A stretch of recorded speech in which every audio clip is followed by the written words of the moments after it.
주신 말씀 베드로후서 3장 14절에서 18절까지의 말씀 함께 읽겠습니다. 베드로후서 3장 14절부터 18절까지 제가 한 절 여러분 한 절 교독하고 마지막 절은 다 함께 읽겠습니다.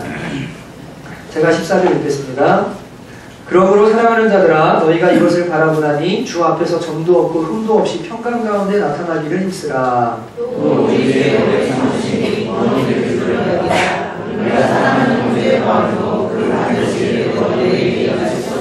또 그 모든 편지에도 이런 일에 관하여 말하였으되 그 중에 알기 어려운 것이 더러 있으니 무식한 자들과 부수지 못한 자들이 다른 성경과 같이 그것도 억지로 풀다가 스스로 멸망에 이르느니라. 그러므로 사랑하는 자들아 너희가 이것을 미리 알았은즉 무식한 자들의 유혹에 이르려 너희가 함께 있습니다. 오직 우리 주 곧 구주 예수 그리스도의 은혜와 그를 아는 지식에서 자라라. 영광이 이제와 영원한 날까지 그에게 있을지어다. 아멘. 제가 18절 다시 한번 읽겠습니다. 오직 우리 주 곧 구주 예수 그리스도의 은혜와 그를 아는 지식에서 자라가라. 영광이 이제와 영원한 날까지 그에게 있을지어다. 아멘. 한번 기도하시겠습니다. 하나님 아버지, 한국교회에 급속한 부흥과 성장으로 말미암아서 참으로 받아들이지 말아야 될 것들, 그리고 생기지 말아야 될 것들이 이 땅의 신앙생활에 교회 안에 너무나 많이 생겨서 그리스도인들이 무엇을 집중하며 무엇을 바라보고 나아가야 되는지에 대해서 놓치게 만든 과오가 참으로 많은 것을 우리가 보게 됩니다. 아버지 하나님, 저희가 정말로 이 혼탁한 시대에 주님께서 우리를 왜 부르셨고 신앙생활하는 목표가 무엇이며 무엇을 바라보고 살아가야 되는지에 대해서 분명히 알 수 있도록 오늘 우리를 깨우쳐 주시고 그 말씀이 삶이 되어지는 귀한 시간 되도록 역사하여 주시옵소서. 이 시간 오늘 주님께 의지합니다. 성령님께서 운행하시며 말씀하여 주실 줄 믿고 감사드리고 예수님의 이름으로 기도합니다. 아멘. 오늘은 유일한 목표라는 제목과 함께 하나님 말씀을 나누도록 하겠습니다. 어제 이제 그 남자 제자반에서 두 가지 질문을 제가 받게 됐습니다. 하나는 어떤 집사님께서 어떤 선교사님의 그 사역에 대한 영상과 홍보 문자를 받으시게 되셨는데, 이제 이분들이 강남에서 사역을 하시는데, 저희와 함께 잠깐 사역했다가, 그 다음에 강남을 맡아서 사역을 하시게 된 선교사님과 그 단체들입니다. 근데 그 코엑스에서 이제 기도 모임을 한다는 거예요. 그 사거리에서요. 근데 이제 그 소식을 저도 이제 받았어요. 근데 저희가 마음이 이제 조금 아픈 건 아니고, 하나님이 언제 또 그 일을 하실까 저희가 늘 기도하고 있는데, 이제 저희가 처음 만나서 오션 스프링스를 만들고 강남에서 청년들을 세우자라고 할 때 그 강남 땅에 전광판에 예수님 광고 나오는 거, 사거리에서 믿는 사람들이 공연하고 하나님을 높이는 거, 그 다음에 코엑스에 가서 기도하는 거, 무역센터 있는 데서요. 예, 그 이야기를 비전을 쫙 나눴죠. 왜냐하면 제 아내랑 제가 약 10 몇 년 전쯤에 그 사거리를 지나가면서 저희는 기도했거든요. 하나님, 이 코엑스 사거리에서 청년들이 기도하고 주일날 여기서 예배하고 나오는 사람들이 거기서 전도할 수 있는 은혜를 주시기 원합니다. 이런 기도들을 진짜 많이 했었어요. 그런 비전들을 막 나눴는데 그걸 고스란히 받아서 하나님의 은혜일 수 있겠죠. 아는 숫자는 아니지만 그 코엑스에서 기도회를 한다는 이야기를 제가 이제 전해 들었고, 그리고 그 홍보 영상을 이제 보게 됐습니다. 근데 그 집사님도 그걸 받으셨나봐요. 그리스도님 저한테 물어보시면서, 근데 목사님, 그것이 북한과 나라를 위해서 기도한다고 하는데 혹시나 탄핵 반대와 관련된 것입니까? 라고 저한테 물어보시더라고요. 그래서 제가 박성호 선교사님도 거기 이제 함께 하니까, 예, 제가 알기로는 그 탄핵 반대와 관련이 된 것 같습니다. 그러면서 저한테 이렇게 얘기했어요. 그게 바른 겁니까? 물어보셨어요. 그거 맞는 거냐? 제가 뭐라고 답했을까요? 오늘 목장 가실 때 이거 가지고 싸우시면 안 돼요. 탄핵을 해야 되냐 반대 이거 가지고 싸우시면 안 돼요. 전 그 얘기를 지금 하고 싶은 게 전혀 아니에요. 제가 뭐라고 그랬을까요? 네, 정상 아닙니다 라고 이야기했어요. 정상이 아닙니다 라고 이야기했어요. 또 어떤 분이 저한테 질문하셨어요. 기도원에서 섬기는 우리 규성 집사님이 질문하셨는데, 목사님, 그 기도원에서 예배를 섬기는 이상한 사람들이 있다는 거예요. 어떤 사람들입니까? 하니까 그 태극기를 들고 예배 시간에 춤을 막 춘대요. 이렇게 태극기를 들고 막 춤을 춘대요. 제가 예전에 어디 집회를 갔는데 그 집회 가가지고 무릎을 꿇고 기도하고 있는데 갑자기 위에 뭐가 선풍기 바람이 불어요. 원래 그 타이밍이 아닌데 제가 이렇게 눈을 뜨고 보니까 제 위에 어떤 여자분이 와가지고 갑자기 천을 막 흔들면서 무당처럼 막 제 위에 막 저를 막 축복하면서 이러고 있는 거예요. 깜짝 놀라가지고 뭐야 이런 적이 있었어요. 한번 어떤 순복음교회 가서 박전사님과 우리 예배팀들과 함께 예배를 섬기러 왔는데 예배하는데 목회자는 알거든요. 오늘 찬양팀이 집중하고 있구나. 하나님 앞에 지금 마음들이 하나가 되고 있구나. 그날따라 자꾸 뭔가 좀 이상해요. 답답하고. 왜 그러지? 근데 이유를 몰랐는데 예배 끝나고 나중에 얘기하더라고요. 목사님 보셨어요? 그래서 못 봤는데요. 찬양팀이 찬양을 하고 있는데 딱 찬양 시작했는데 저 뒤에서 흰색 깃발을 들고 어떤 분이 깃발을 들고 막 춤을 추면서 돌아다니면서 막 찬양을 하는데 정신이 없어가지고 막 웃기기도 하고 예배를 잘 제대로 못 섬겼다는 이야기를 이렇게 하는 거예요. 근데 규성님 사님 저한테 물어보셨어요. 목사님 태극기를 들고 막 예배 시간에 춤을 추는데 이게 정상입니까? 제가 뭐라고 그랬을까요? 비정상입니다라고 이야기했습니다. 왜냐하면 여러분 우리는 성령으로 시작해서 육체로 마치는 사람들이 아니고 성령으로 시작해서 성령으로 마치는 사람들인데 예배라는 게 뭘까요? 예배가 뭘까요? 예수 그리스도를 통하여 성령 안에서 예수 그리스도를 통하여 하나님 아버지께 나가는 거죠. 하나님이 우리에게 베풀어 주신 은혜, 예수 그리스도로 말미암아 주어진 은혜들을 찬양하고 보좌에 계신 아버지 하나님과 그 어린 양 예수 그리스도를 높여드리는 게 예배죠. 근데 그 예배가 태극기를 막 흔들고 정치색을 띠거나 어떻게 된다면 그것은 결코 정상이 아닙니다. 결코 정상일 수가 없어요. 그래서 제가 그건 지금 비정상적인 겁니다라고 분명하게 이야기를 했습니다.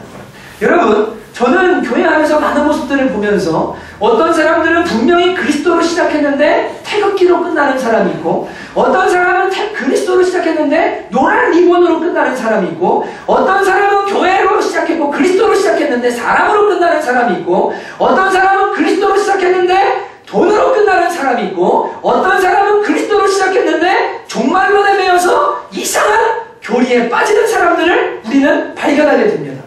여러분, 교회라는 것은 도대체 무엇입니까? 신앙이 도대체 뭐 하는 겁니까? 오늘 이 베드로 사도도 베드로후서를 쓰면서 이야기합니다. 당시의 상황은 네로 황제라는 이 정신나간 황제가 나라를 집권하고 있어서 기독교인들을 정말 핍박하는데 얼마나 심하게 핍박하냐면 여러분 3,000명의 사람들을 잡아다가 로마 대화재의 그 원인을 기독교인들에게 돌려서 3,000명의 그리스도인들을요 십자가에 매달아서 한 밤에 다 화형시키면서요 불꽃놀이를 즐길 정도로 기독교인들을 그렇게 잡아 죽이던 때가 이 AD 66년경 네로 황제가 집권하고 있던 베드로 사도가 베드로 후서를 쓸 때의 그 시기예요.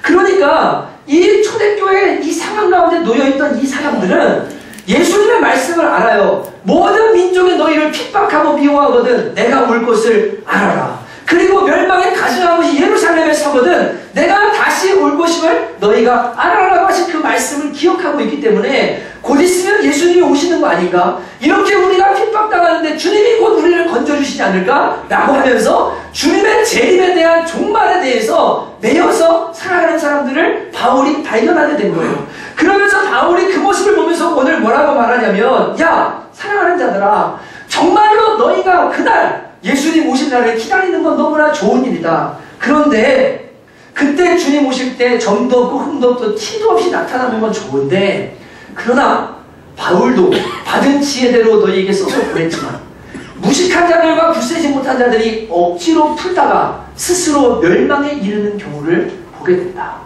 그러면서 뭐라고 말하냐면 주님이 오시지 않는 것처럼 보이고 오래 기다리게 하시는 이유는 모든 사람이 구원받기를 원하셔서 이 악이 행해가고 있는데도 주님이 기다리고 계시는데 첫째는 너희들 하나님의 인내하심이 너희와 우리를 구원한다는 걸 기억해라. 두 번째는 이상한 교리에 빠지지 말아라. 종말에 매일 필요 없다. 그게 중요한 게 아니다. 그리고 뭐라고 말하냐면 18절에 이렇게 말하는 거예요. 오직 우리 주 곧 구주 예수 그리스도의 은혜와 그를 아는 지식에서 자라가라. 야, 지금 상황이 핍박이 오고 곧 종말이 올 것 같다고 종말에 막 매여가지고 그렇게 살 것이 아니라 그러다가 이상한 데 빠진다. 그러니까 오직 예수 그리스도의 은혜와 저를 아는 지식에서 자라가라. 영광이 그에게 세세 있을 것이다 라고 권면하고 있는 내용이 오늘 베드로후서의 결론의 내용인 겁니다. 제가 신앙생활하면서 많은 목회자도 하고 많은 사람들을 만나는데 특히 이 시대의 마지막 종말론에 빠진 분들을 보면서 안타까운 모습을 제가 많이 봐요. 휴거, 종말, 요한계시록 막 이런 것들에 막 매여가지고요 막 사는데요, 분명히 예수님을 알기는 아는 것 같아요. 그런데 그 은혜에 있어서 자라가고 예수 그리스도를 알아가는 것에서 자라가는 게 무엇인지는 그냥 스탑하고요, 오직 종말과 휴거와 어떻게 하면 내가 이 고난 가운데서 구원받아가지고 들림받을까에 정신이 팔려있는 사람들을 제가 많이 봅니다. 저는 이스라엘 회복운동이라는 게 있는데 교회 안에 복음이 서진에서 이스라엘까지 돌아가면 그때 주님이 오신다고 말하는 이 논리를 펴는 분들입니다. 그런데 여러분, 저는 그 운동을 하는 분들을 전부 싸잡아서 정죄하는 건 아닙니다. 너무나 귀한 주님의 사람들이 많아요. 근데 제가 그분들의 집회에 가고 교제하면서 느낀 것이 하나 있었어요. 일본에 갔다 왔대요. 예수 믿는 사람들이 모여서 그 땅을 위해 기도한다고. 너무 좋은 일이죠.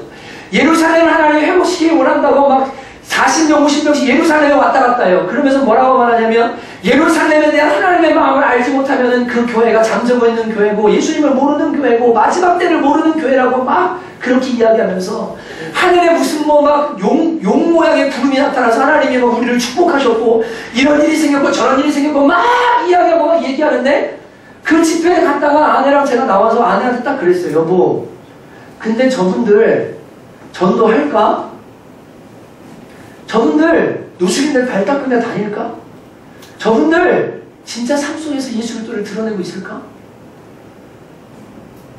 종말론에 완전히 매여가지고요, 그거 하러 쫓아는 다니는데요, 야, 저 사람들이 진짜 예수 그리스도의 은혜와 예수 그리스도를 아는 지식을 자라는 사람인가?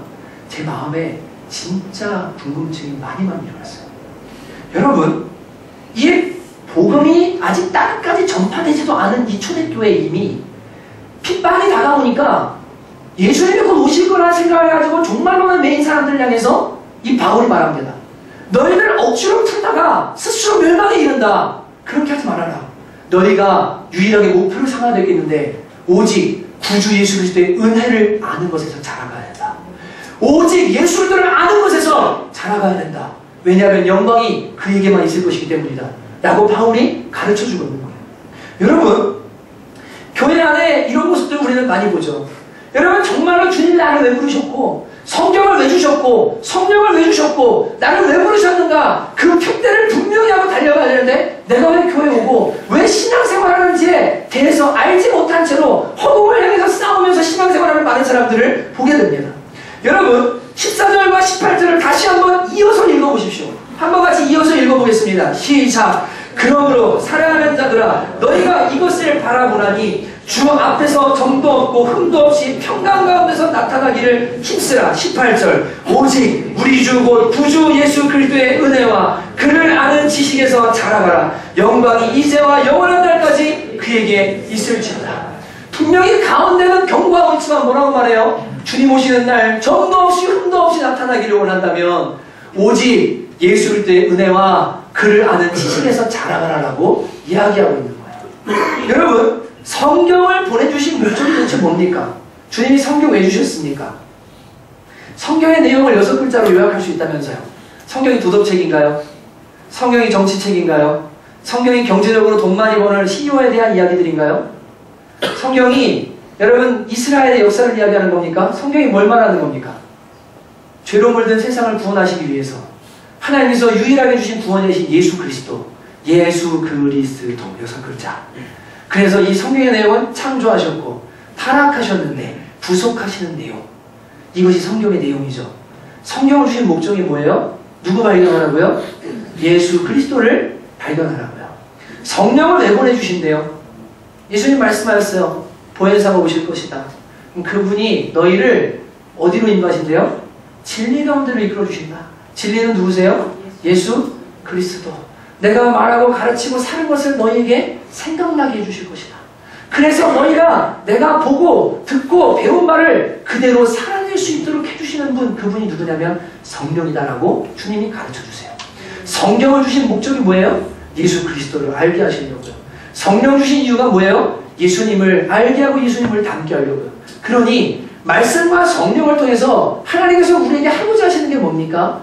예수 그리스도를 제대로 알고 그분의 장성한 분량까지 자라가는 것, 그것이 바로 말씀과 성령을 주신 목적이라는 것을 우리가 알게 됩니다.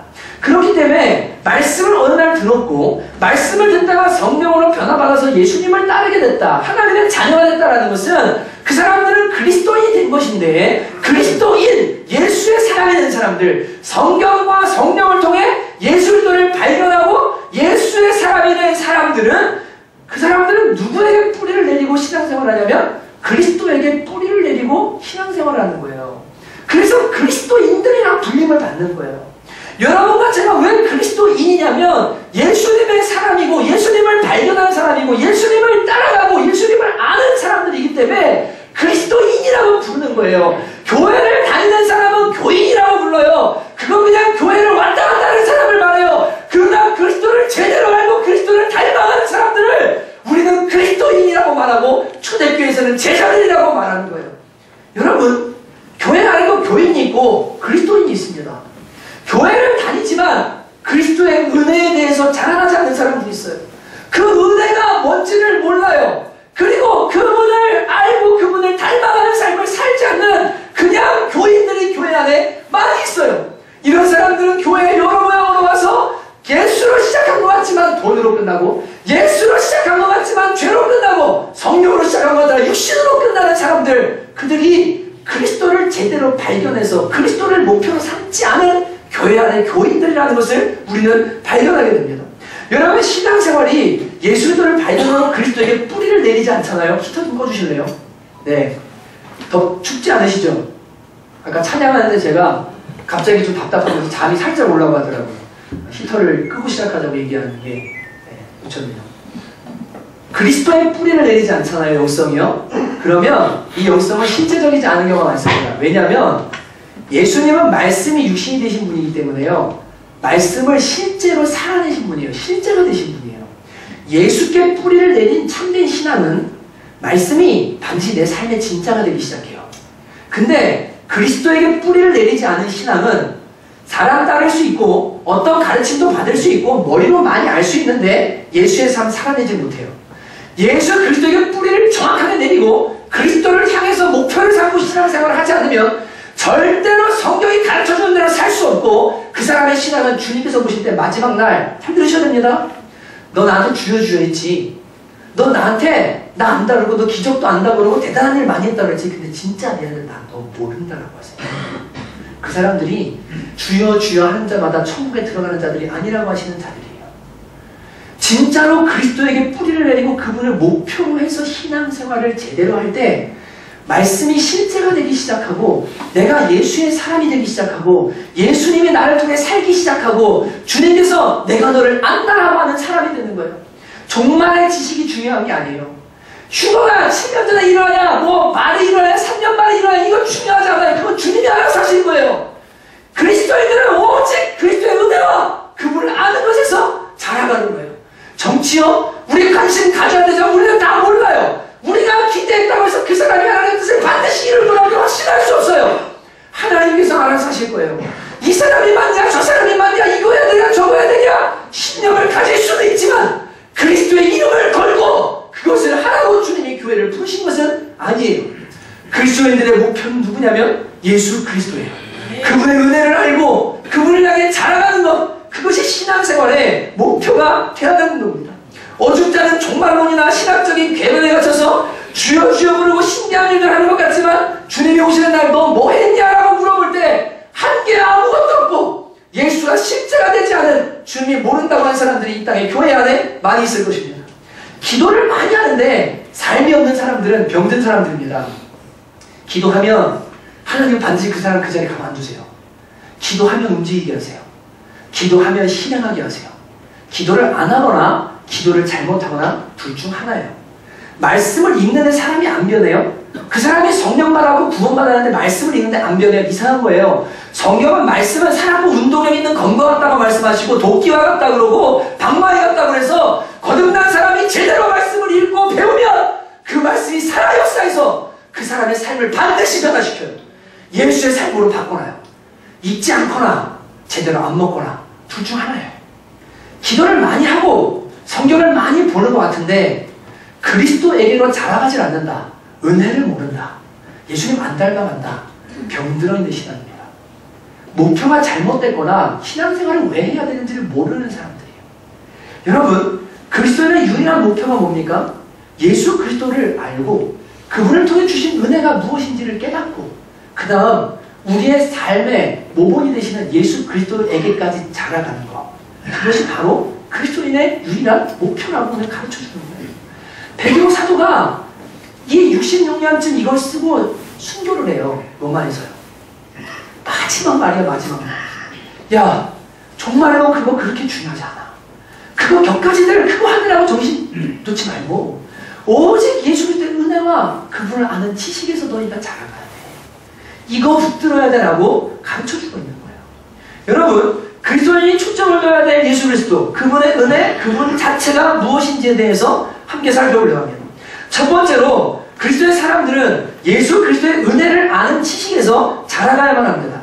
여러분, 에베소서 1장에 가면 삼위일체 하나님의 구원의 목적, 우리를 구원하신 목적이 무엇인지에 나와요. 제자반을 하면서 여러분이 배우신 분도 계시고 혹은 설교 중에 들어보신 분도 계실 거예요. 여러분, 하나님이 삼위일체로 계시죠. 성부, 성자, 성령이 계시죠. 이 세 하나님이 여러분과 저의 구원을 계획하시고 실행하셨어요. 하나님은 여러분을 계획하셨어요. 그리고 예수님은 우리를 구원하기 위해 십자가에서 피 흘려 죽으셨어요. 왜냐하면 우리는 죄인이기 때문에, 죄에 물들었기 때문에 거룩하신 하나님 앞에 설 수 없는 존재들이거든요. 예수님이 대신 대속죄를 드려서 십자가에 죽으셨어요. 그리고 성령님이 우리를 어느 날 부르시고 인쳐주셔서 하나님의 자녀를 삼아주세요. 이걸 구원이라고 말해요. 구원하신 이유가 무엇이라고 에베소서 1장에 말합니까? 6절. 이는 그가 사랑하시는 자 안에서 우리에게 거저주시는 바 그의 은혜의 영광을 찬송하게 하는 것이라. 그의 은혜의 영광을 찬송하게 하는 것이라. 하나님의 은혜의 영광을 알고 그 영광을 찬송하는 사람들로 만들려고 하신 게 구원의 목적이라는 거예요. 두 번째 12절. 이는 우리가 그리스도 안에서 전부터 바라던 그의 은혜의 영광의 찬송이 되게 하십니다. 그의 은혜의 영광의 찬송이 되게 하시는 것. 그 은혜가 무엇인지를 알고 그 주님을 찬송하는 사람이 되게 하시는 것. 그것이 우리를 구원하신 목적이래요. 14절도 또 말해요. 이는 우리 기업의 보증이 되사 그 얻으신 것을 속량하시고 성령 주신 이유에요. 그의 영광을 찬송하게 하려 하십니다. 하나님의 영광을 찬송하게 하려고 하는 것이 성령을 우리에게 주신 목표라고 말합니다. 그러니까 여러분, 은혜의 영광을 찬송하는 거, 하나님의 은혜를 알고 예수님의 은혜를 알고 그 은혜를 찬송하는 사람을 만드는 것이 하나님께서 저와 여러분을 구원하신 목적이라고 성경에 분명히 가르쳐주고 있는 거예요. 2장에 가면 7절 8절을 이렇게 말합니다. 잘 들어보십시오. 이는 그리스도 예수 안에서 우리에게 자비하심으로써 그 은혜의 지극히 풍성함을 오는 여러 세대에 나타내려 하십니다. 너희는 그 은혜에 의하여 믿음으로 말미암아 구원을 받았으니 이것이 너희에게서 난 것이 아니요 하나님의 선물이라. 너희가 구원을 받았는데 뭘로 받았냐면 은혜 때문에 받았대요. 그리고 이 은혜의 풍성함을 어떻게 나타내기를 원하신대요? 오는 여러 세대에 걸쳐서 나타내기를 하나님이 원하신대요. 그러니까 여러분, 하나님께서 우리를 구원하신 이유가 우리한테 은혜를 베풀어 주셔서 은혜가 무엇인지 알고 그 은혜를 찬송하고 그 은혜의 영광을 높이는 사람들로 만들기를 원하신단 말이에요. 그런데 하나님이 나한테 베푸신 은혜가 무엇인지를 몰라요. 그러면 찬송할 수 있을까요? 없을까요? 없어요. 없습니다. 없어요. 여러분, 은혜가 뭡니까? 여러분, 왜 주일날 모여서 우리가 주님께 막 손들고 박수치고 나를 구원하신 주님, 막 나의 아버지 하나님, 예수님은 나의 친구시고 좋은 분이라고 막 찬송합니까? 은혜가 뭡니까? 여러분에게 찬송해야 될 은혜의 이유가 분명히 있습니까? 여러분이 눈물을 흘리면서 우리 하나님, 우리 예수님을 높이고 그분이 나한테 은혜를 베푸셨다라고 고백할 수 있는 그 은혜에 대한 지식이 여러분 안에 분명히 있습니까? 여러분 자신에게 한번 자문해 보십시오. 하나님은 우리를 부르셔서 은혜를 베푸시고 그 은혜를 깨닫게 하셔서 그 은혜의 영광을 찬송케 하려고 우리를 부르셨다는데 내가 그 은혜를 아는가?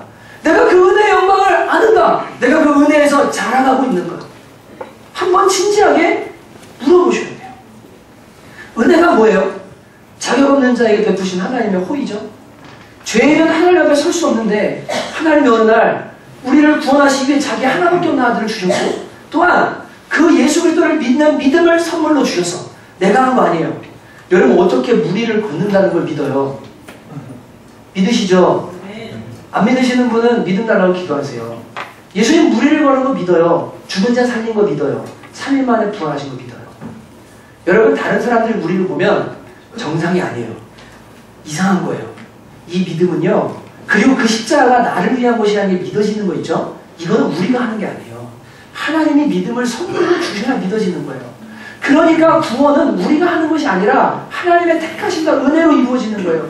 자격 없는 자에게 그분이 먼저 시작하시는 거예요. 이상하게 믿어진단 말이에요. 이상하게 성령님의 이끌림에 교회를 나오게 된단 말이에요. 복음을 받아들이게 된단 말이에요. 여러분 그렇게 예수 그리스도가 나를 위해 죽으셨고 내가 죄로 인해 지옥 갈 수밖에 없는 죄덩어리요 부패덩어리인데 하나님의 자녀가 돼서 하나님과 동행하는 삶을 살아간다는 그 구원의 은혜, 시작되는 은혜죠. 이 구원의 은혜가 여러분 진짜로 여러분 안에 분명하게 깨달아졌고 알아져서 그것이 여러분 안에 찬송이 되어 있는가 물어봐야 돼요.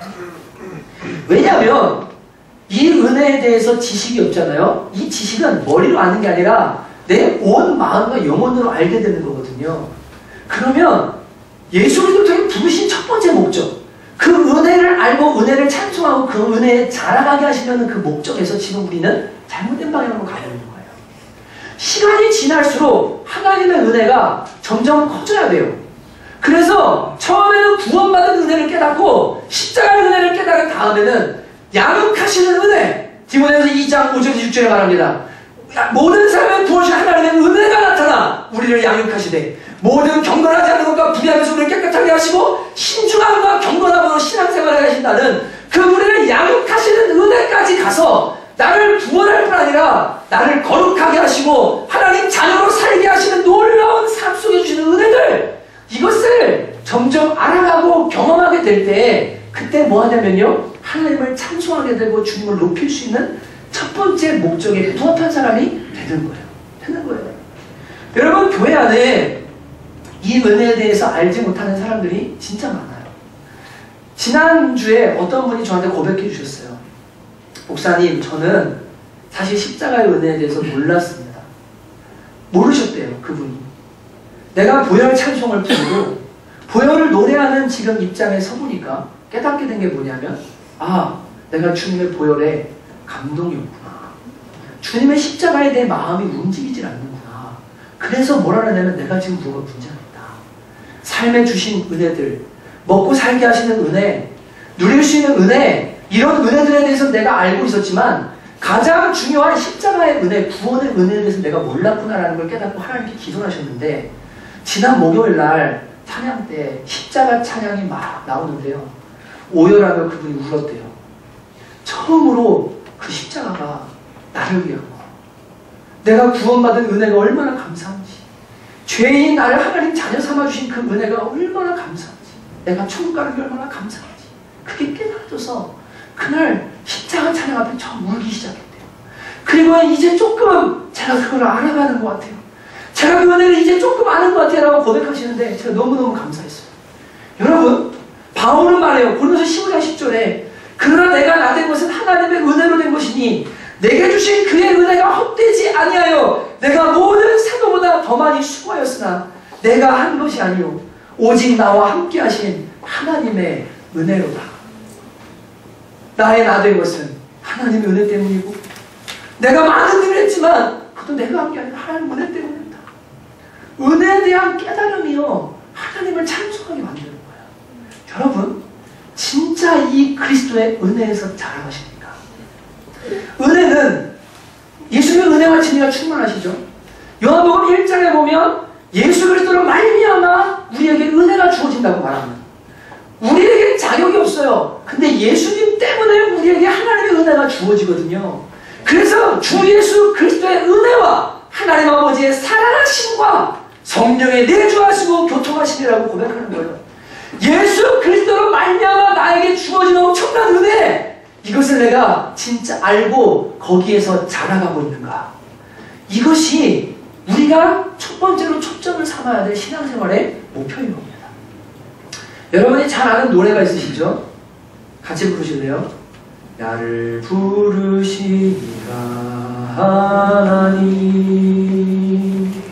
나를 지으시니가 하나님, 나를 보내시니도, 나를 보내시니도 하나님, 나의 나 된 것은 나 하나님을 내라. 나의 달려갈 길 다 가도록, 나의 마지막 호흡 다 하도록, 나로 그 십자가 품게 하시니, 나의 나 된 것은 나 하나님을 내라.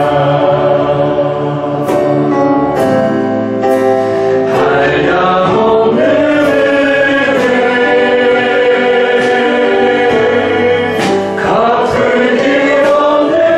갚을 길 없는 은혜, 내 삶을 메워 사네.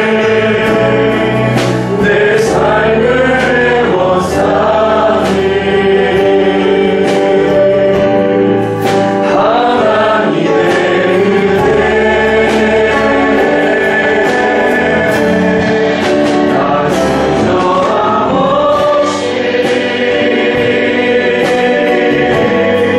그 땅을 밟음도, 나를 붙드시는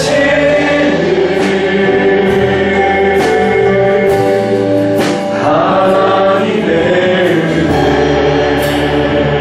한 번 더 할까요? 나를 부르시는 하나님, 부르시는 하나님, 나를 부르시는 하나님, 나를 보내시니가, 나를 보내시는 하나님, 나의 나 된 것은 나 하나님을 내라. 한량없는 은혜, 갚을 길 없는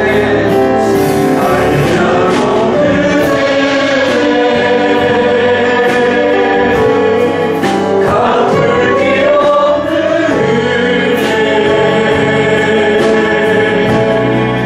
내 삶을 메워 사네. 하나님의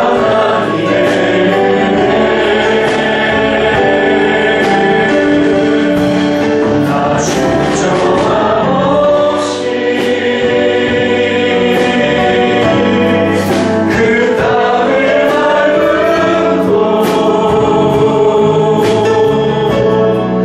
나를 붙드시는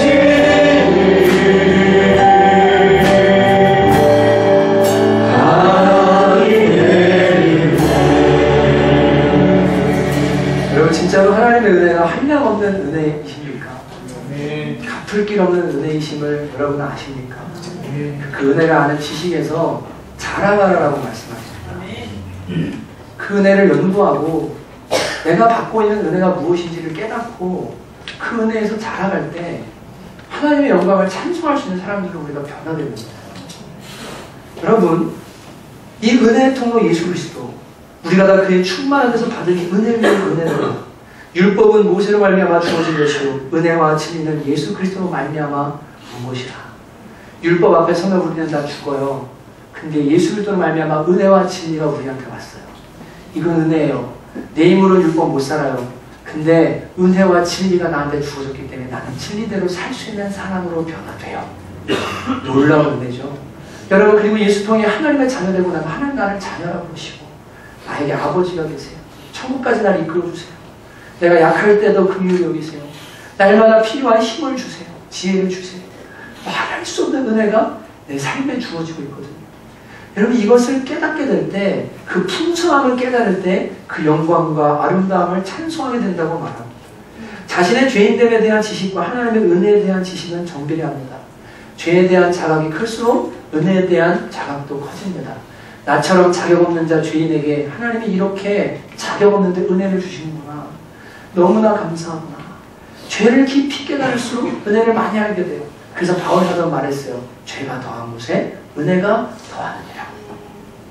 그렇기 때문에 여러분이 이 은혜에서 자라가기를 원한다면 말씀과 성령 안에서 내가 얼마나 죄인지를 깨닫는 깨달음이 필요하고, 그럼에도 불구하고 하나님이 나 같은 죄인을 위해서 아들을 내어주시고 나를 놓지 않고 사랑하시며 나를 불러주시는 그 놀라운 은혜에 대해서 깨달으셔야 합니다. 그러려면 말씀과 기도 안으로 여러분이 들어가셔야 돼요. 말씀 앞에 우리가 서면요, 얼마나 우리가 죄인인지를 자꾸 발견하게 돼요. 예수님 앞에 서면 내가 얼마나 악하고 추잡한 인간인지를 발견하게 돼요. 성경의 죄인들의 모습이 다른 사람의 모습이 아니라 내 모습인 걸 알게 돼요.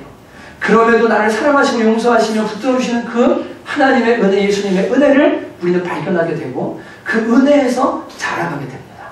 그래서 여러분, 은혜를 많이 받을수록, 은혜를 많이 받았단 말은 자신의 죄인됨과 약함을 많이 깨달았다는 거거든요. 그래서 우리가 찬송하잖아요. 은혜 아니면 살아갈 수가 없네. 호흡마저도 다 주의 것이니. 주님의 은혜 말고는 나는 아무것도 아니다. 나는 깨달음 받은 사람은 자신의 부족함과 죄를 많이 깨달은 사람이기 때문에 겸손해질 수밖에 없어요. 교만해지지 않아요.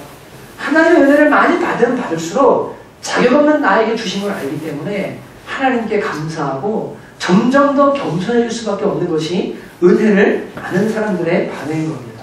여러분, 사랑하는 성남청교회가 구주 예수 그리스도의 은혜를 아는 지식에서 자라가기를 힘쓰시는 성도들 되시기를 주님의 이름으로 축복합니다. 두 번째는 예수 그리스도 자체를 아는 지식에서 자라가라고 우리에게 말하고 있습니다. 이것은 단순한 지적인 알이 아니라 닮음을 의미한다는 것을 우리는 알게 됩니다. 이번에 선교를 우리가 다녀오면서 그 후견이라는 아이가 있죠. 중학교 3학년. 너무 귀엽고 잘생긴 아이. 귀여운 아이. 이 아이가 청년팀과 함께 선교를 왔는데, 청년팀에 나이가 곱하기 2 하면 딱 맞는 31살 만기라는 청년이 있었어요. 근데 이 청년이 얼마나 애들을 잘 챙기고 사랑해주고 좋아해주는지 이 후겸이가 이 만기라는 청년한테 꽂혔어요. 그래가지고 아빠처럼 따라다니는 거예요. 너무너무 좋아하는 거예요. 근데 성경 갔다 오고 그 주에 만기가 어딥니까? 저 밑에 천안 어디서 일을 하는데, 삼성에서 차를 타고 올라오는데 톡이 막 왔대요. 후겸이한테. 그래서 저한테 오자마자 11시 예배를 준비하고 있는데, 목사님 이거 좀 보셔야 돼요. 저한테 폰을 보여주는데 후겸이가 보낸 거예요. 그리고 보여주는데요. 1번 밀어요. 2번, 3번, 4번, 5번, 6번, 7번, 8번, 9번. 언제 끝나? 계속 밀어요. 그러더니 뭐라 하냐면 이모티콘을 보낸 거예요. 후겸이가. 만기 형한테 막 이렇게 하는 거, 이렇게 하는 거, 막 좋아한다고, 사랑한다고, 언제 오냐고 해서 언제 도착하세요? 막 문자를 진짜 수백 통을 막 보냈는데, 운전 중에 답을 못하니까 마지막에 화나셨어요. 이러면서 문자가 왔는데 그 톡을 보여주면서 얘가 이렇게 보내려는데, 얘가 얼마나 만기 형을 좋아하는지 중고등부 아이가요 3시 청년 예배를 드려요. 그리고 청년 예배 끝나면 모임까지 하고 가요. 만기 형이랑 같이 있고 싶어서, 만기 형이랑 놀고 싶어서. 어떻게 하면 그 집에 놀러 갈 수 있을까? 규현이라는 친구는 만기 형이 좋아가지고 그 집에 놀러 가서 거기서 같이 닭 먹고 밤에 놀다 오고 자고 오고 하면서 자기가 좋아하는 사람이 있으니까 그 사람 옆에 가고 싶고 따라가고 싶고, 그 형이 하는 건 다 하고 싶고, 그 형이 예배드리면 나도 예배드리고, 그 형이 모임하면 나도 모임하고 싶고, 진짜 그 사람을 막 좋아하니까 따라하려고 하거든요. 예수님의 은혜를 알잖아요. 예수님을 좋아할 수밖에 없게 돼요. 주님을 점점 알아갈수록 이것은 지적인 알고로 끝나는 게 아니라 주님이 자꾸 좋아지기 시작해요. 그 결과는 자꾸 무슨 일이 일어나냐면, 주님이 원하는 걸 나도 하고 싶어요. 주님의 마음이 있는 곳에 내 마음도 가고 싶고, 주님이 가는 곳에 나도 가 있고 싶어요.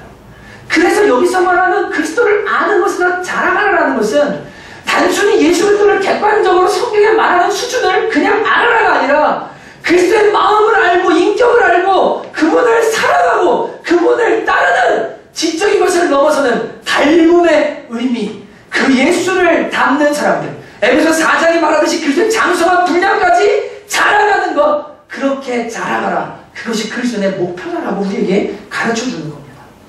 여러분, 그리스도를 사랑하고 그분을 알고 싶은 마음의 동기를 가진 사람은 그분의 생각과 뜻을 알고자 노력하고 그것을 알게 될 때 그분을 기쁘게 해드리기를 원하게 됩니다. 우리는 그런 사람들을 그리스도의 신부들이라고 말합니다. 많이들 요새 그리스도의 신부 이런 표현들을 많이 쓰는데 신부가 뭘까요?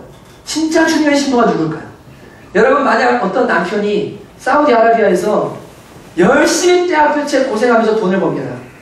그 돈을 가족들 생활하라고 붙여줍니다. 근데 아내가 있는데 이 아내가 명품백을 들고 커피 마시고 비싼 음식 먹고 쇼핑하고 이곳저곳 재미를 찾아다니면서 자기의 즐거움을 위해 열심히 삽니다. 남편은 떼아볕에서 죽을 고생을 하고 있는데 생명 걸고 일하고 있는데 자기는 자기 하고 싶은 거 다 하면서 그렇게 살아요. 여러분, 그 아내가 좋은 아내입니까?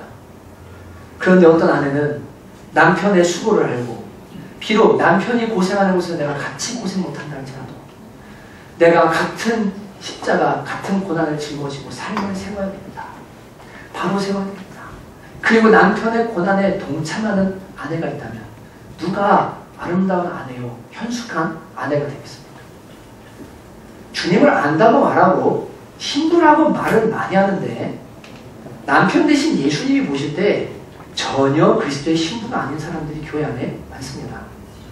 맛집 찾아다니듯이 교회 찾아다니고 쇼핑하듯이 교회 돌아다니고 이 세상의 재미를 교회 안에서 누리려고 하고 매일매일 유유자적하면서 티타임 나누면서 주님 얘기 조금 하는 것이 신앙생활의 전부라고 착각하는 위선적이고 그리스도의 고난에는 전혀 동참하지 않는 주님이 마지막 날 모른다고 말하는 그런 교인들이 교회 안에 진짜 많습니다.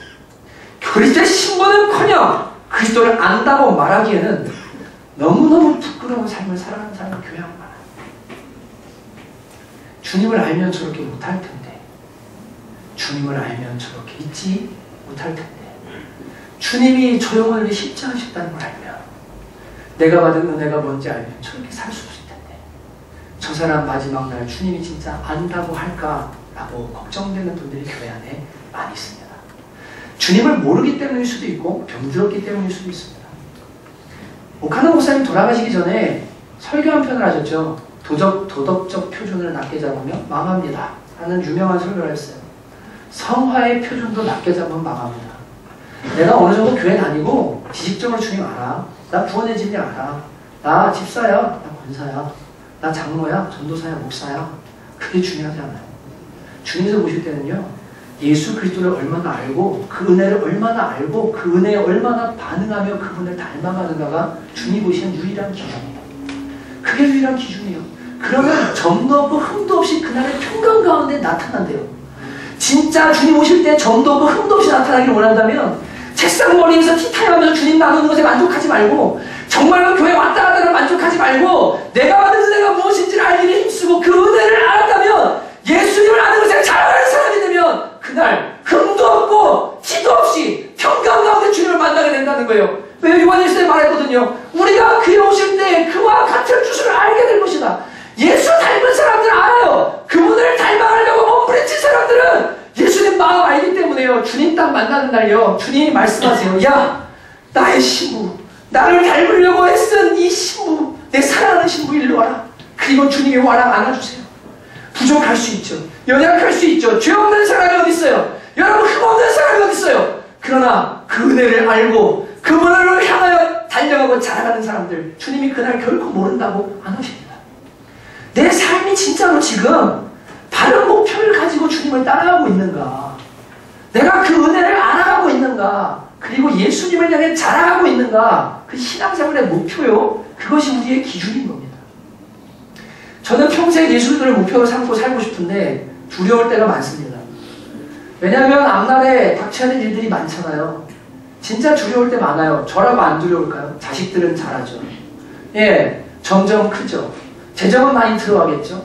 부모님들한테 감당해야 될 돈도 많이 들어가죠. 부모님이 노쇠해지면 모시고 살아야 될 수도 있겠죠. 인간의 고민을 왜 안 하겠습니까? 하루하루 핸드폰비 내야죠. 집세 내야죠. 가스비 내야죠. 살면서 들어가는 돈들 여러분이 다 아시잖아요. 목사라고 걱정 안 될까요? 목사라고 여러분 고민 안 될까요? 근데 어떻게 하면 뭐가 주님 담는 걸까? 내가 은혜를 아는 사람인데 내가 이 은혜를 알았다면 반응하며 살아야 되는데 내가 어떻게 사는 게 주님께서 보실 때 예수님에게 자라가는 걸까? 그분을 아는 삶일까? 거기에 대해 항상 고민해요. 근데 그 길이 결코 쉽지 않다는 것을 날마다 발견하면서 살아요. 그래도 평생 동안 주님의 모습에 닮아가기를 저는 너무너무 원해요. 지난 월요일 날 제 아내가 대전 나그네 사역을 다녀왔습니다. 원래 월요일마다 나그네 사역을 갑니다. 대전에 있는 노숙하시는 어려운 분들을 찾아가서 배집사님과 함께 대전에 있는 지역교회의 명분과 함께 발 닦아주고 밥 먹이고 이런 사역들을 합니다. 근데 아내가 갔다 와서 저한테 얘기하는 거예요. 여보, 난 배집사님 진짜 너무, 난 그분 못 따라가. 백일수님 못 따라가. 그분이 인격적으로 부족할 수 있어요. 많이 못 배웠기 때문에 무식해 보일 수 있어요. 초등학교도 다 못 마쳤기 때문에 대인관계에 어려움이 있을 수 있어요. 근데 제 아내가요, 여보 나는 그분 못 따라가. 나 그분 존경스러워. 그분 너무 놀라워. 왜? 아니 휠체어 안에서 똥오줌이 다 범벅이 됐는데요. 바지 안에 다 싸가지고 이게 범벅이 되는 거예요. 그거를 벗겨서 다 닦아줘요. 다 씻어줘요. 그리고 예수 믿으라고 말해줘요. 섬겨줘요. 제 아내가 가져가면서요. 난 저런 분 못 봤어. 어떻게 저렇게 할 수 있는지 몰라. 저는 그분 보면요. 진짜 예수님이 저분 속에 계시네요. 진짜 주님 안에 저분 계시네요. 제가 그거 느끼거든요. 주님이 볼 때 누가 순결한 주님의 신분인가요? 저는 지난 월요일날 아내가 대전에서 나그네 사역으로 올라오는데 신사역이 예배가 시작됐습니다.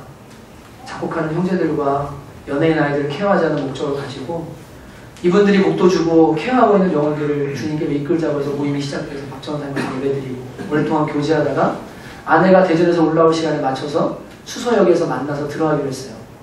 근데 저쪽에 아내가 오기를 기다리면서 지하철 개찰구에서 아내를 기다리고 있는데 아내가 막 오는 거예요. 멀리서 오는 게 보여요. 제 아내는 대전에 나그네 사역을 갈 때는 제 아내도 젊을 때 귀한 집에 자랐으니까 옷도 예쁘게 입고 항상 부족한 거 없이 잘 살았고 예쁜 거 좋아하고 여자라고 예쁜 거 안 좋아하는 사람이 어디 있습니까? 늘 그렇게 살아왔던 아내인데 주님을 만나고 점점 주님이 주님의 삶으로 이끌어 가시잖아요. 목사와 함께. 근데 제 아내가 나그네 사역 갈 때 항상 이렇게 안에 기모 든 바지 있잖아요. 그거 입고 움직이기 불편하다고 잠바도 복잡한 거 안 입어요. 좀 추워도 이거 뭡니까? 조끼 같은 거 입고 섬기기 좋게 그런 모양새로 항상 갑니다. 모자 같은 거 쓰고. 그날도 아내가 그렇게 하고 나갔는데 옷 좀 따뜻하게 입고 가. 추울 텐데. 날이 추웠어요, 그날. 근데 아내가 아무튼 사역이 끝나고 수서역에서 만나기로 해서 수서역에 만날 때가 돼서 저쪽에 내려오는데 가까이 오는데 막 통화하면서 급하게 막 걸어 내려오는데 제 아내가 추운 데 있다가 따뜻한 데 들어가면 얼굴이 진짜 빨개지는 사람이에요. 근데 아내 얼굴이 너무 시뻘개진 채로 그 SRT를 타고 분명히 30분 이상 왔는데도 여기가 다 막 빨갛게 돼서 여러분 얼어가지고 이렇게 자글자글한 거 있잖아요. 뭔지 아시죠? 이렇게 웃을 때 추운 데서 오래 있으면 피부가 빨갛게 된 다음에 나중에 막 이렇게 튼 것처럼 자글자글해지는 거 있잖아요. 저를 보면서 인사를 하는데 여기가 다 갈라져가지고 튼 것처럼 보면서 저를 막 향해서 웃어요. 근데 막 몸을 발발발 떨어요. 그래서 왜 그러냐 그러니까 너무 추웠대요. 그러면서 저거 뭡니까? 핫팩을 하나 들고 있더래요. 제가 여보 이걸 손에 쥐고 있으면 추워. 저기 목에다가 집어넣어. 그래서 목에다가 제가 대주고 여기다 대고 있으면 몸이 좀 녹아. 그럼 안아주고 같이 이제 차 한 잔 마시고 들어가자고 이동을 하는데 그때 주님께서 제 마음에 어떤 감동을 주셨냐면 주님 저한테 그냥 이런 마음을 주셨어요. 제 아내의 이야기를 하는 게 아닙니다. 세상에서 가장 아름다운 너의 신부를 봐라 라고 주님께서 저한테 얘기해 주셨어요. 근데 그때 제 마음이 어떤 마음이 들었냐면 하나님께서 우리를 보실 때 똑같을 텐데 교회 다닌답시고 주일날 명품백 들고요 강남에 있는 그 좋고 화려한 건물에 일주일에 한 번 가서 예배 끝나면 고급스러운 곳에 가서 차 마시고 맛있는 거 먹을 거 다 먹고 하고 싶은 거 다 하면서 사는 교인들을 바라보면서 주님이 너는 나의 가장 아름다운 신부라고 하실까? 아니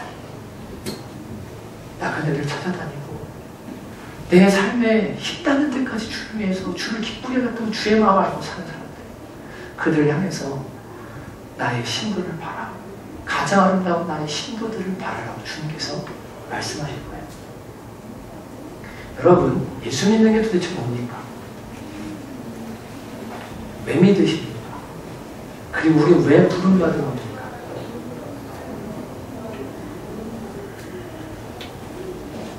커피 한 잔 넣고 예수님 얘기하라고 우리 부르신 건가요? 그것이 전부인가요? 주님이신 은혜 속에서 마음껏 즐기고 누리고 살라고 우리를 부르신 건 그게 전부인가요? 주님도 때로는 쉬기도 하시고 맛있는 것도 드시고 잔치자리도 가셨지만, 여러분, 미련한 자의 마음은 항상 잔치집에 있으나 지혜자의 마음은 초상집에 있다라고 분명히 말합니다. 주님께서 어디에 마음이 있는지, 주님이 뭘 원하시는지, 주님이 내 삶을 통해 뭐 하고 싶으신지 그거 많이 알고 순종하는 사람들 있잖아요. 그들이 그리스도를 아는 데서 자라가는 사람들이에요. 이거 머리로 아는 게 아니에요. 삶으로 닮아가는 거예요. 그게 그리스도를 알아가는 거예요. 그게 여러분 우리 신앙생활의 목표예요. 은혜를 알아가는 것, 은혜에서 자라가는 것. 그리고 그 은혜가 너무 감사하고 감격해서 아까 찬양했잖아요. 나를 지으시니도 하나님, 부르시니도 하나님, 은혜 주신 하나님, 내가 마지막 호흡 다 하는 날까지 내가 주님을 위해서 달려가겠다고 하는 그 고백이 나오는 삶, 그게 실제가 되는 삶, 그것이 예수 그리스도께서 우리에게 주신 신앙생활의 목표라는 것을 다시 한번 확인할 수 있게 되시길 주님의 이름으로 축복합니다. 여러분, 이렇게 살고자 몸부림쳐도 유혹이 강해요. 그리고 너무너무 우리가 생명 걸고 이 목표를 달려가지 않으면, 십자가 지지 않으면 어느 순간 우리는요 그냥 물들어서요, 이게 신앙생활이 지금 제대로 하고 있는 건지 아닌 건지 이런 것도 모르고 가요. 진짜로. 저는 이번에도 저희 집 이사하라고 500만 원 선교해주신 집사님 부부가 너무 감사한데, 그 보내주셨을 때 지난주에 저는 기도하면서 하나님 이거 저희 거 맞습니까? 근데 감사하게 오늘 우리 호준이네 집이랑 지문 형제님 댁 이사를 하거든요. 같이. 어제 집을 마저 결정을 해서 들어와요. 근데 지난주에 또 무슨 일이 있었냐면 저희 사촌동생이 이사를 했어요. 얘네는 둘 다 프로 골퍼이기 때문에 레슨하고 살았고 집안도 돈이 많아서 잘 살아요, 아파트에. 근데 이사를 해야 될 때서 얘네가 이사를 하게 됐는데, 어떻게 하다가 설쯤에 설이었을 거예요. 어머니 생신이었나? 그때 집에 가서 얘기를 하다 막내 이모가 오셨는데, 이모가 얘기하다가 야 요한아, 혜선이네 이사한대. 그래서 아 그래요? 근데 니네 뭐 필요한 거 혹시 없니? 이렇게 얘기하시는데 아내랑 얘기를 나누다가 얘기했어요. 저희 냉장고가 10년째 쓰고 있는데 앞에 문이 다 망가져가지고 닫아도 삐삐삐 소리 나는 거 아시죠? 예, 이게 닫아도 계속 소리 나는 거 아시죠? 센서 고장나서. 제가 그래서 거기는 센서를 떼버렸거든요. 그래갖고 그거를 떼고 그냥 닫아놓고 쓰고, 김치냉장고는 완전히 고장이 나서 저희 아버지 집에서 쓰던 거를 가져왔는데, 어머니 집에서 쓰던 거를 결혼할 때 가져왔는데, 소리가 얼마나 큰지 우웅 막 이러면 다 식구들이 이게 무슨 소리야를 깰 정도로 말해서 저러다 폭발해 그러더라고요. 막 기도했어요. 가서 하나님 이거 폭발하면 큰일 납니다. 이게 지금 꺼내지도 못해요. 이거 여기서 자리 꺼내지 못하나 이거 고장날정정 그냥 저기 해주세요. 그렇게 쓰는 그 냉장고 두 개가 있었는데, 얘기하다 보니까 걔네가 좋은 냉장고를요 그냥 바꾼다는 거예요. 그래서 야 그럼 그거 우리 줘. 교회도 필요할 수 있고 우리 집도 냉장고 바꿔야 되네. 김치 냉장고 보냈는데 그거 줘. 그래서 용단의 신료를 여기에 보냈어요. 그러면 이 밑에다가 뒀거든요. 이사할 때 저거 가져가야지. 근데 가만 뒀는데 둘 데가 없어가지고 자꾸 치우려는 거예요. 할매 순대 보면서요. 저거 어디다 치워야 되냐 이러고 있는데 호준이 내가 이사를 하네. 근데 오는데요 냉장고가 없이 와요. 옵션이든 살았으니까. 아내한테 말했어. 여보 그 냉장고 우리 게 아닌가 봐. 우리 게 아닌가 봐. 그거 호준이가 주려고 하나님 하시는 것 같아. 우리는 이사할 때 하나님이 또 주실 줄 나는 믿어. 그거 없어도 살잖아. 아내가 맞아 그런 것 같아. 선물 받아요? 쓰고 싶죠. 근데 주님이 야 너 그런 지갑 필요 없지 않냐. 예. 팔아요. 저라고 사람인데 애들한테, 그리고 우리 가족 어제도 모였을 때 장인어른 장모님 얘기했어요. 너네 집 가족 다 모이시는 공간에 이사 가면 그때 밥 한 번 해달라고 요리해서 식구들 다 모여서 앉아있을 수 있는 공간 되면 그때 생일상 우리 집에서 큰딸 집에서 한번 받고 싶다. 근데 그때 그 얘기했어요. 어머님 이번에 어떤 분이 이사할 때 쓰라고 주셨는데 저희 나중에 형제들이 있어요. 장모님이 거기 썼지. 네. 저희는 언제 이사할지 모르지만 또 은혜가 있을 줄 알아요. 근데 정말요, 막 정신 바짝 차리고요. 나 주님 닮을 거야. 난 주님 아는 데서 자라갈 거야. 난 진짜 주님의 삶을 내가 그때 어떻게든 흉내를 내면서 살아볼 거야. 라고 안 하잖아요. 정신 안 차리고 살면 그냥 떠내려갑니다. 그냥 떠내려가요. 여러분, 은혜의식을 놓치잖아요. 그러면 그 신앙 죽어요. 십자가의 은을 잊어버리잖아요. 그 신앙 정말 가요. 구원? 이미 받은 거. 그까짓 거 뭐라고 생각할 수 있어요. 성찬식마다 사실은 눈물이 흘러야 정상이에요. 예배 때마다 십자가 노래하면요 가슴에 감격이 와야 정상이에요. 여러분 안 오는 게 비정상이에요. 어떻게 누가 나를 위해 생명을 주셨는데 그것이 나한테 은혜가 안 될 수가 있어요. 그분이 나의 삶을 붙들고 항상 무언가를 베풀어주시고 항상 좋은 걸 채우시는데 어찌 그분께 감사가 안 일어날 수 있어요. 모든 주권이 주님께 있다면서요. 모든 재정은 다 주님이 주시는 거라면서요. 직업도 그분이 주시는 거고 살게 하는 것도 그분이 하게 하시는 거라면서요. 다 하나님의 은혜라면서요. 근데 어찌 11조 생활 안 할 수가 있어요. 어떻게 주의 성찬 할 수 있어요. 어떻게 예배 안 할 수 있어요. 어떻게 그분이 쓰자고 할 때 안 드릴 수 있어요. 그게 비정상이죠. 여러분, 북한, 아니 공산주의가 왜 이렇게 급속하게 팽창할까? 물론 망했지. 왜 그런 일을 하지 아십니까? 그들은요 자신들이 믿는 신념에다 생명을 걸었어요. 이게 옳다는 것을 증명해 보이겠다고 가족들도 끊고 이 공산주의를 해서 자기 재산 다 포기하고 정말 이 비전을 향해서 살아보자라고 한 그 결과가 물론 인본주의적으로 잘못된 것이지만 온 세계를 붉은 물로 덮어요. 그리스도인들이요 주님을 따르고 주님을 알아요. 그분이 나한테 생명을 줬대요. 나는 발 닦으면서 신앙생활을 해요. 물가에 앉아가지고요 깔짝깔짝 이러면서 주를 위해서 한번 내가 저 안으로 들어가 보겠다가 아니라 은혜를 알아도 그냥 나한테 필요한 은혜, 필요할 때 조금씩 받는 은혜, 대충 그냥 누릴 수 있는 은혜, 이 정도 수준에 머무르면서 은혜에 있어서 자라가려고 생각을 안 해요. 성경 공부하라고 해도 안 해요. 와서 하나님의 진리를 배워라 해도 안 배워요. 내가 받은 은혜가 뭔지를 모르니까, 은혜에 자라가지 않으니까, 예수를 닮아가지도 않고 그분을 향한 삶을 살아가지도 않고, 이게 교인인지 그리스도인인지 그리스도를 아는지 모르는지 전혀 분간이 안 되는 그런 삶을 교인들이 살아가는 거예요. 여러분, 저는 우리 교회가 주님의 신부되는 교회 되기를 너무너무 원해요. 진짜 주님이 모실 때 한 사람 한 사람 보면서 야, 진짜 저 사람 예수의 삶을 살아내는 사람이구나. 저 사람 진짜 내가 만들어내고 싶었던 그 모양대로 빚어진 사람이구나. 그런 사람들이 하나, 둘, 셋, 넷 막 생겨나서 정말로 주님이 보실 때 마지막 날 딱 보고요. 안아줘야 되겠다. 내가 진짜 저 수고하고 무거운 짐 지고 지금까지 나 때문에 고생한 저 영혼 잘한다고 축복해줘야 되겠다. 여러분, 그럴 수 있는 교회, 그런 그리스도인들 되시기를 주님의 이름으로 축복합니다. 성령께서 여러분 이끌어 주실 거예요. 말씀과 성령이 여러분의 삶의 현장에서 우리가 다 나그네 사역할 수 없고 전부 다 성경할 수 없고 전부 같은 모양 할 수는 없으나 각자에 계신 성령님이 그리고 말씀이 여러분을 인도하셔서 내가 나의 삶의 현장에서 지난주에 들은 것처럼 내게 주신 달란트들, 내 인생을 어떻게 사용해서 그리스도의 기쁨이 될까, 주님의 신부가 될까, 그것을 여러분에게 가르쳐 주실 줄로 믿습니다. 제가 요새 좋아하고 부르는 찬양이 하나 있는데 이 찬양이 처음 들으시는 분들이 많이 계실 겁니다. 그 손양원 목사님 아시죠?